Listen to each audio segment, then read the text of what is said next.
खनन उद्योग संघ के द्वारा आज होटल में एक बैठक का आयोजन किया गया, जिसमें बताया गया कि जिस तरह से हाई कोर्ट का आदेश आया है कि खनन क्षेत्र जो है सो 500 मीटर दूर होगा वन क्षेत्र से, और ऐसे में कहीं जो पहले का जो नियम था कि 200 मीटर दूर होगा, तो कहीं ना कहीं जो खनन के उद्योग से जुड़े लोग हैं उनको भारी नुकसान होने की संभावना, और इसी को लेकर जो है संघ की ओर से एक बैठक का आयोजन किया गया और जिसमें निर्णय लिया गया कि कोर्ट के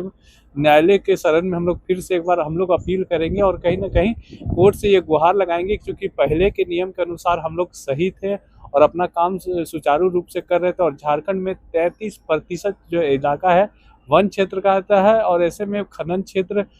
को दूर करना कहीं ना कहीं हमारे पूरे उद्योग को चौपट करने जैसी बात होगी, और इसको लेकर जो है सो कोर्ट में अपील करेंगे। साथ ही साथ राज्य सरकार से भी गुहार लगाया कि राज्य सरकार के नियम के तहत हम लोगों ने लाइसेंस हासिल किया था, और कहीं उसको लेकर जिस तरह से अब कोर्ट का आदेश आया तो उनको जो लोन पे अपना कर्सर चला रहे थे, अपना पत्थर उद्योग चला रहे थे, उसको नुकसान होगा। उसको लेकर भी राज्य सरकार से अपील की है कि इस पूरे मामले को गंभीरता से देखे और इन लोगों को सुविधा पहुंचाने का काम करे। मौके पर क्या कुछ कहा गया, आइए आपको सुनाते हैं।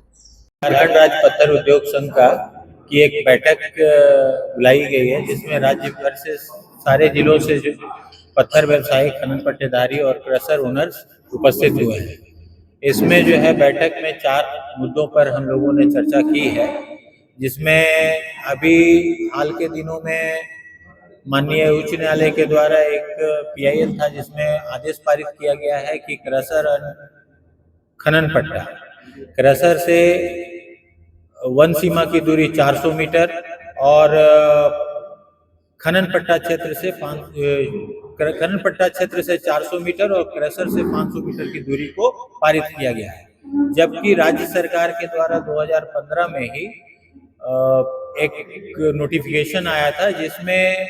क्रशर और खनन पट्टा दोनों के लिए न्यूनतम दूरी 200 मीटर रखी गई थी। तो जितने भी क्रशर ओनर और माइंस ओनर थे, सभी लोगों ने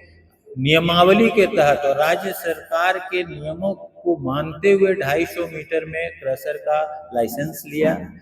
खनन पट्टा का लीज करवाया।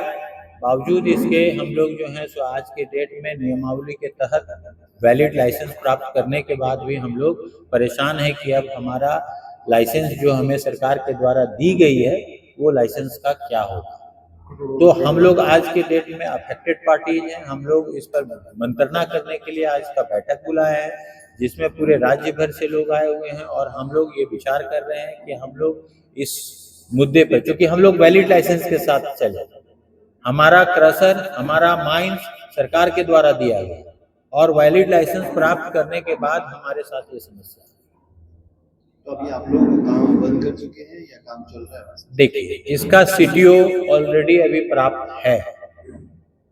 वो काम कर रहे नहीं, ये जो CTO प्राप्त है वो काम कर रहे हैं। लेकिन जिनका CTO आज के डेट में इस नियम के आलोक में, CTO पहले प्राप्त हुआ हमें राज्य सरकार से, लेकिन आज के डेट में इस नियम के आलोक में बंद हो गया, उसको नहीं मिल पा रहा, क्योंकि पॉल्यूशन कंट्रोल बोर्ड में जैसे ही हम लोग आवेदन दे रहे हैं, ये लोग जाके 400 मीटर और 500 मीटर तो हमारा CTO को ये रिजेक्ट कर रहे हैं। तो वैसे क्रशर और जो अधिकांशतः पूरे स्टेट में, क्योंकि झारखंड में 31% फॉरेस्ट की सीमा है और 31% सीमा होने के बाद मिनरल स्टेट हमारा झारखंड है, और मिनरल स्टेट होने के बावजूद अगर 31% को हम देखें और उसके बाद 250 मीटर को ही अगर देखते हैं तो बहुत कम जगह होता है जहाँ पे हम लोग क्रशर और माइंस को कर सकते हैं। तो ये परेशानी बहुत बड़ी हमारे राज्य सरकार, हमारे लोगों के बीच में आई है, जिससे राज्य को जो राजस्व भी प्राप्त हो रहा था वो राजस्व अफेक्टेड हो रहा है। जो लोग इस उद्योग में जुड़े हुए हैं वो लोग भी जो है आज के डेट में अनएम्प्लॉयड हो रहे हैं, अनस्किल्ड लेबर्स जो है प्रभावित हो रहे हैं। आने वाले दिनों में क्या करेंगे? हम लोग आज बैठे हुए हैं, मंत्रणा कर रहे हैं और इसके लीगल इश्यूज पे भी विचार कर रहे हैं कि हम लोग आइए जो है ऑनरेबल हाई कोर्ट में फाइल करेंगे और हम लोग ऑनरेबल हाई कोर्ट को ये बताने का प्रयास करेंगे कि सर, हम लोगों ने जो लाइसेंस प्राप्त किया है वो वैलिड लाइसेंस है, as per the government rule है, तो हमको रिलीफ दिया गया। सबने लोन ले रखा है, सब वैलिड को 250 मीटर किया गया, उसके बाद 2026 से जबकि सेंट्रल गवर्नमेंट का गाइडलाइन 200 मीटर का आ गया है, 250 भी नहीं जरूरत है, 200 सेंट्रल पोल्यूशन कंट्रोल बोर्ड का आ चुका है कि आप 200 मीटर में काम कर सकते हैं। पूरे देश ने उस नियम को मान लिया। लेकिन हमारे यहाँ अचानक से हाई कोर्ट का ऑर्डर आ गया है कि नहीं 500 मीटर जो है वही चलेगा। तो अब हमारे साथ जो स्थिति हो गई है कि जो किस्मत वाली बात है, कोई किस्मत से 500 मीटर है जो कि 20-30% ही लोग होंगे। अभी हम अंदाजा भी नहीं कर पा रहे कि इतना बड़ा डैमेज हुआ है। इसलिए हम लोग जुट रहे हैं, हम लोग बातें खत्म ही नहीं हो रही है और सब कर्जा ले लेके मशीनें ले लेके बैठे हैं। और अचानक से हाईकोर्ट ने ऐसा लगा दिया कि 250 मीटर, अब किस्मत की बात है, जो 250 मीटर में है वो बंद हो जाएगा, जो 500 के ऊपर है आदेश दिया है वो तो कुछ कारण से ही दिया होगा ना। ये एक PIL आया था, वो PIL था कि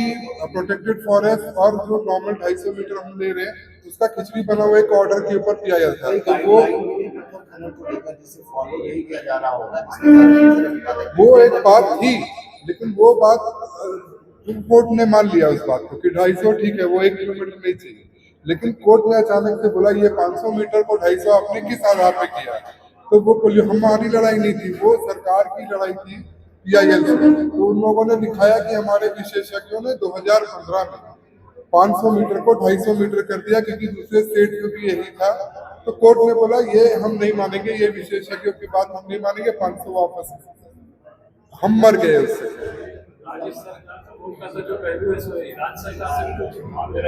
हम लोग मांग रखते हैं, एक राज्य सरकार ने भी एक कमेटी बनाई है जो कि NGT के आदेश पे बनाई है। वो कमेटी ने लगभग अपना राय बना